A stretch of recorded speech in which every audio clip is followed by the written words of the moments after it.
Jumpa lagi dengan DEC Channel, kanal yang saya gunakan untuk berbagi pengetahuan dan pengalaman terkait penelitian ilmiah, pendidikan, dan pembangunan.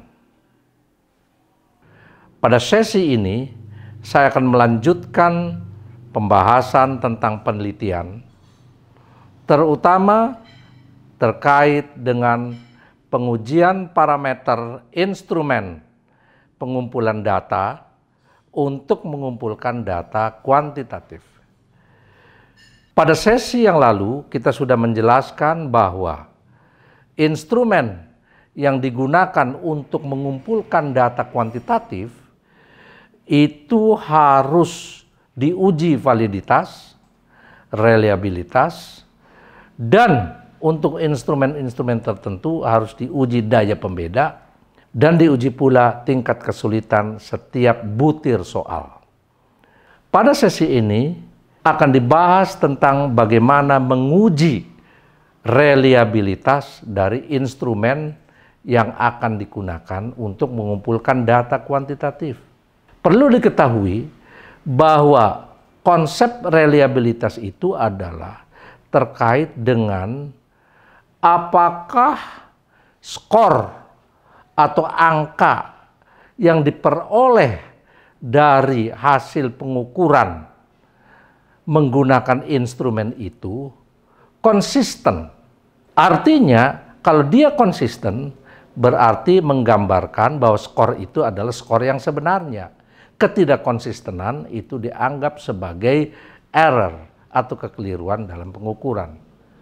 Berdasarkan konsep ini, maka di dalam kita menguji reliabilitas suatu instrumen, itu ada dua konsep yang harus dipahami. Yang pertama adalah reliabilitas yang diuji melalui pengujian konsistensi skornya, terutama internal konsistensi dari skor yang diperolehnya, dan yang kedua adalah koefisien stabilitasnya. Teknik yang digunakan dalam menguji konsistensi internal itu ada beberapa macam. Teknik yang pertama adalah dengan pengujian belah dua atau split halves technique. Bagaimana kita melakukan pengujian dengan split half techniques? Dalam menguji reliabilitas dengan teknik ini, skor yang diperoleh dari setiap responden itu dibelah menjadi dua. Biasanya pembelahan digunakan item-item yang bernomor ganjil dan item-item yang bernomor genap. Kemudian skor itu dihitung korelasinya dengan menggunakan formula penghitungan korelasi.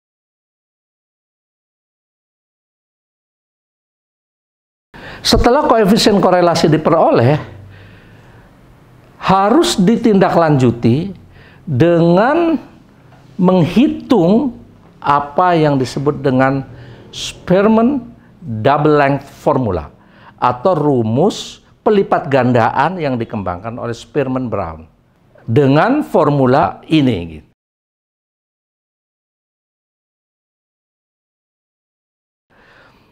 Selanjutnya, selain kita bisa menggunakan uji internal konsistensi ini dengan menggunakan teknik belah dua atau split halves techniques, kita juga bisa menggunakan tes paralel. Bagaimana kita melakukan pengujian dengan tes paralel? Ketika kita menyusun butir-butir pertanyaan atau butir-butir soal dalam menyusun instrumen, maka setiap item itu dibuat dalam dua rumusan untuk mengukur indikator yang sama. Nah, ketika jadi, maka jadilah dua tes atau dua instrumen. Kemudian kedua-duanya diuji cobakan kepada subjek yang sama. Hasilnya juga dihitung korelasinya. Korelasi yang diperoleh menggambarkan tentang derajat reliabilitas dari instrumen tersebut. Itu pengujian reliabilitas dengan menggunakan tes paralel. Bisa juga dengan menggunakan teknik Kudder-Richardson. Teknik Kudder-Richardson atau disingkat KR, itu ada dua macam. Ada KR20, ada KR21. Itu formulanya agak berbeda sedikit. Sebagaimana bisa dilihat pada formula yang ditampilkan.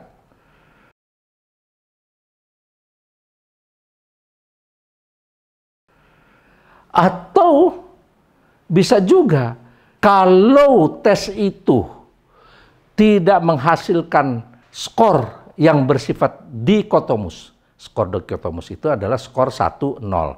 Salah memperoleh skor 0, sedangkan benar memperoleh skor 1. Itu namanya skor dikotomus.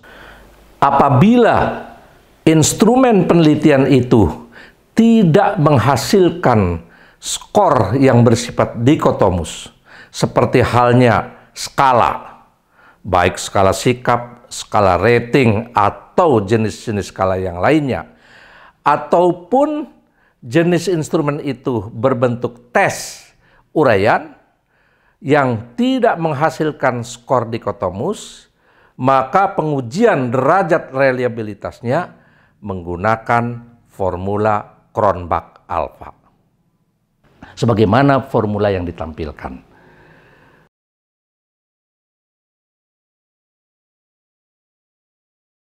Tadi adalah bagaimana teknik-teknik kita menguji reliabilitas dengan menggunakan uji konsistensi internal.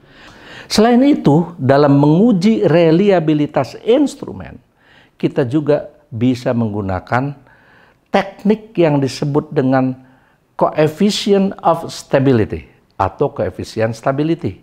Menguji reliabilitas yang menunjukkan pada koefisien stabilitas itu dilakukan dengan melakukan tes dan retest. Artinya, tes itu dilakukan 2 kali atau diulang setelah tes yang pertama. Waktu pelaksanaan ulangan itu dilakukan dalam jangka yang memungkinkan subjek tidak mengingat lagi tentang tes yang pertama. Dari 2 kali pelaksanaan tes, yaitu tes pertama dan tes kedua atau tes dan retest, akan dihasilkan 2 skor tes, yaitu skor dari tes pertama dan skor dari tes yang kedua.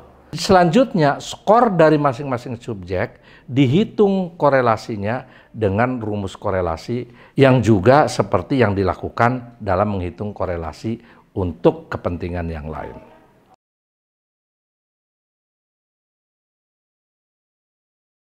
Koefisien korelasi yang diperoleh ini menggambarkan tentang derajat reliabilitas dari instrumen yang dikembangkan itu.